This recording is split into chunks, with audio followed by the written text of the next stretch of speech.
सध्या मे महिना सुरू आहे आणि मराठवाड्यामध्ये भीषण पाणी टंचाई निर्माण झालेली आहे। मी सध्या हिंगोलीच्या अंधारवाडी नावाच्या गावामध्ये उभा आहे। हिंगोली शहरालगत असलेले हे गाव आहे। या ठिकाणी टँकरच्या माध्यमातून या गावाला पाणी पुरवठा केला जातो। टँकरने पाणी एका विहिरीत सोडलं जातं आणि विहिरीतलं पाणी शेंदून घेण्यासाठी ही ग्रामस्थांची गर्दी आपण या ठिकाणी बघू शकता।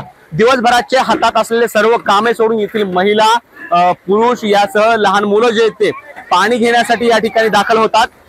दररोजचा एक टँकर याप्रमाणे या विहिरीत सोडलं जातं आणि हेच टँकर मधलं पाणी विहिरीत सोडल्यानंतर ते पाणी घेण्यासाठी ग्रामस्थांची, नागरिकांची ही गर्दी या ठिकाणी आपण बघू शकता।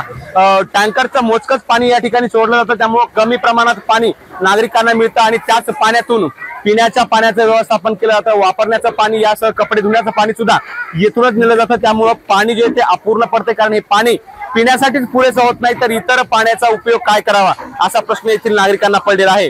जिल्ह्यामध्ये एकूण 81 ठिकाणी विहीर, बोरचं अधिग्रहण करण्यात आलेलं आहे, तर अनेक गावांमध्ये अशाच पद्धतीने टँकरनं पाणी पुरवठा केला जातोय।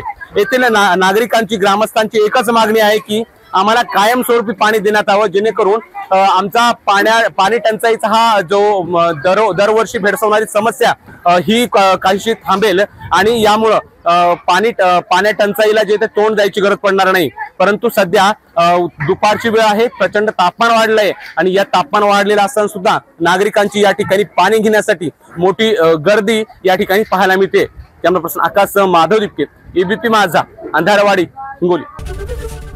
एबीपी माझा, उघडा डोळे बघा नीट।